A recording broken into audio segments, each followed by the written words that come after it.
everybody, and welcome back to the channel. So today we got kind of a treat from a company you may not be aware of or have heard of, and we're going to be testing some of their products today.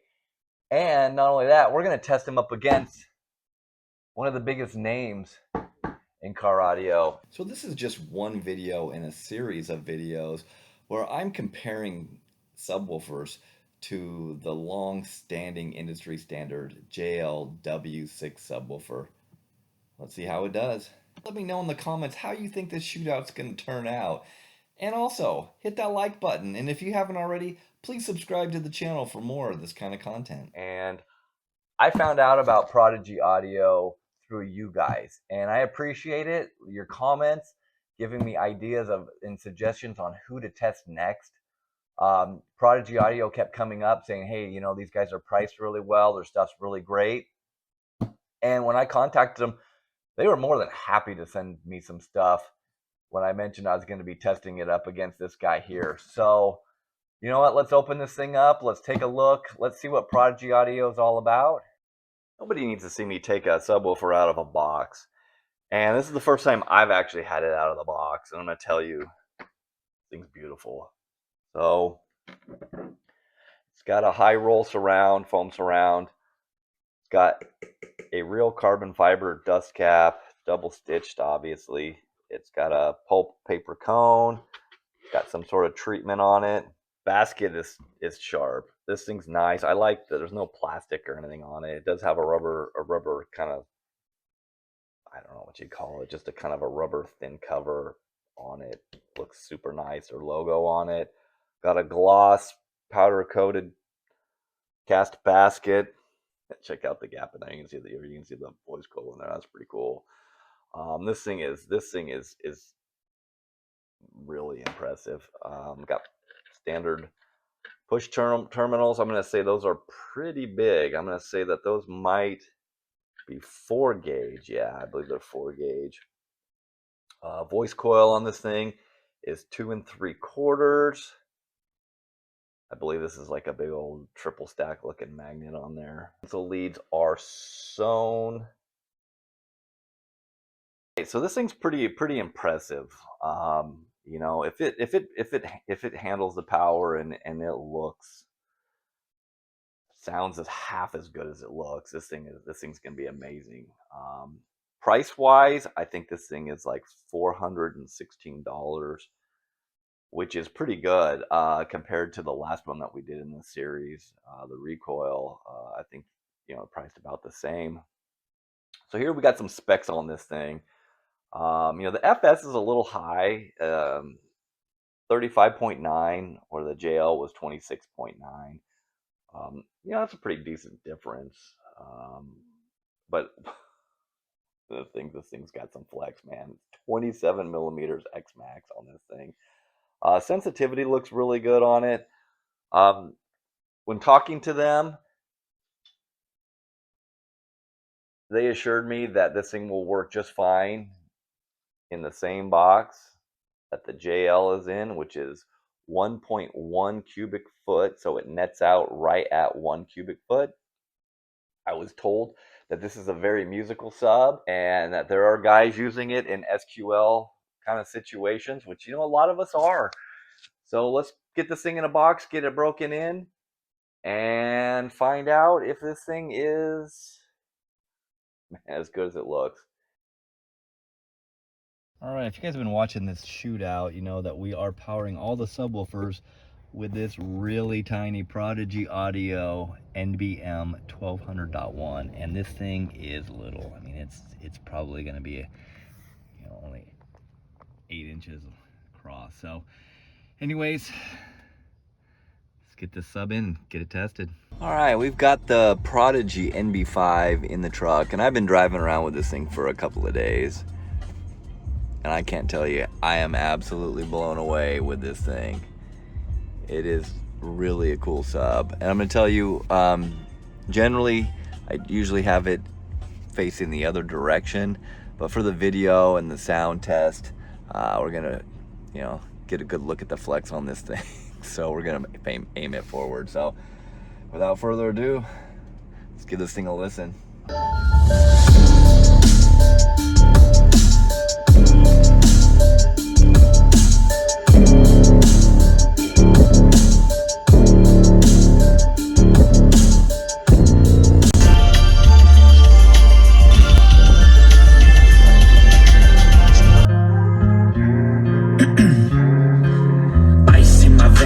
been driving this train, years in this lane, there's no stopping this flame. Cause I came to the game and I changed it to play how I like, rearranged it to my...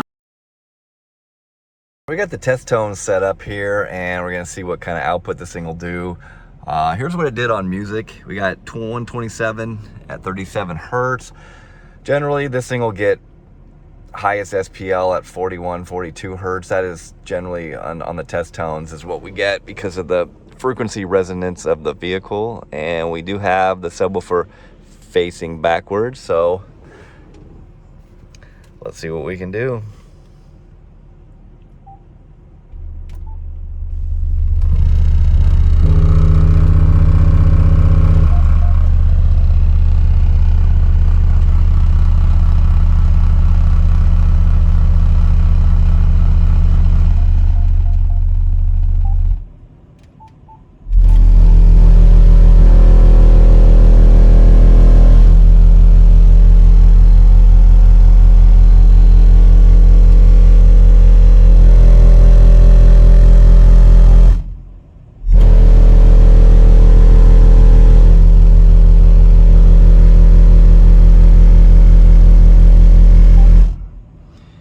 I was thinking we were gonna get 130, but 129 at 41 hertz.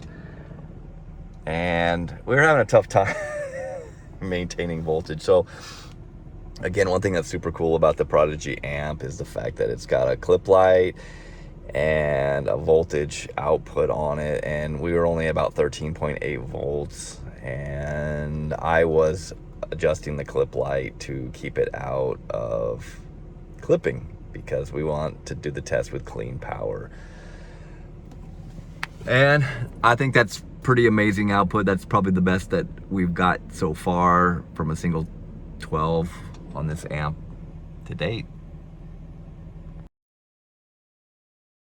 All right, we've got the Prodigy NB5 out of the box, and we gotta give it the sniff test. And I'll tell you what, this thing's only been about 5 minutes since I pounded the crap out of this thing, and it doesn't smell like anything. I mean, there's no smell. Every other subwoofer that I've done the SPL testing with, woo, you know. So all right, let's go over this. So if it's green, it means our competitor is outdone the JL W6v3. If it's red, the JL is a better option. So let's go over this. We've got the NB5 versus the W6v3. You can pause it here if you want to take a better look at these results.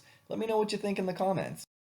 On price alone, this Prodigy kills it. We're talking $406.99, and you can pick them up at prodigyaudio.com versus $950.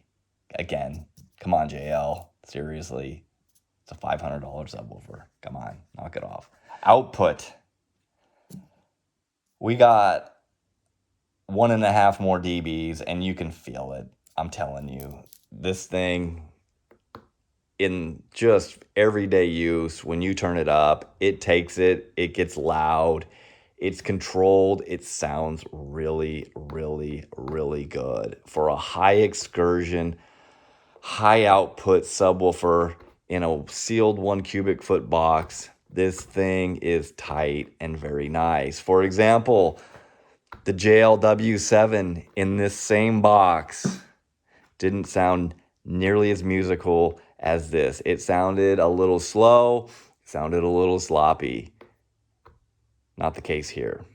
Sensitivity, it's real close. The Prodigy's a little better. The X-mech, 27 millimeters. That's obvious in the video. You can see how much this thing flexes. Now, the FS, I think this is possibly maybe where this thing falls a little short, but it seemed to play low. It digged low, and it sounded great. And I even had to put the W6 back in the truck to just reevaluate it to see, really, am I really thinking this thing is as good as it is? And yes, it really was. So this is a tough category. I listen to more kind of classic rock and hard rock kind of stuff.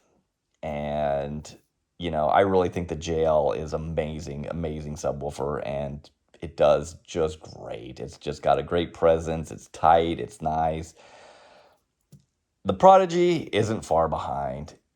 It's really there, okay? And on heavy bass, like rap music, maybe some R&B, some hip hop kind of stuff, no doubt the Prodigy is a 10, and I really don't think it's a 10 and the JL's a 9. I'm going to say it's more like a 10 and an 8.5. I think maybe the JL needs to be downgraded a little bit. So this thing, amazing. Just blown away, you know, at really what this thing is. And then when it comes down to the looks and the build quality, you know, the JL is probably built okay. It's kind of boring to look at. I really should only give this thing an 8. I gave this a 9.5 because I think 10s should be really hard to achieve.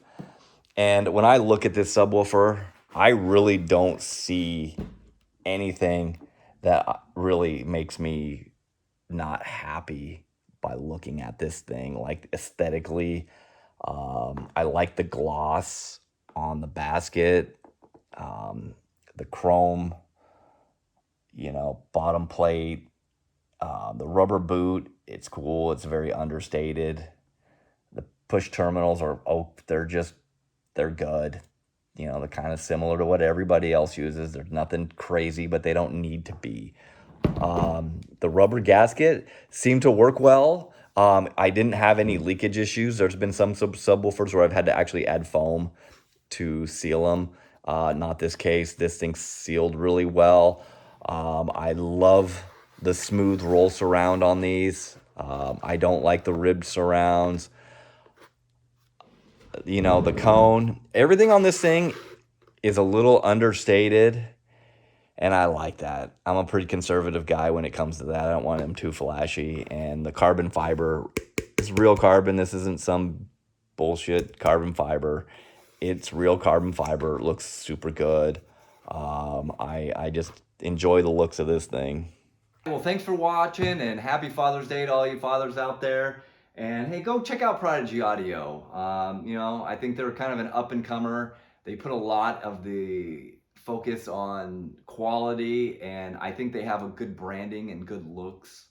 You know, there's a lot of, you know, products in this market, and so far I haven't been disappointed in any way with any of the products of theirs I've tested. I will get that amp dynoed real soon. I am curious to see if it's making more than the 1200 watts that it's rated at.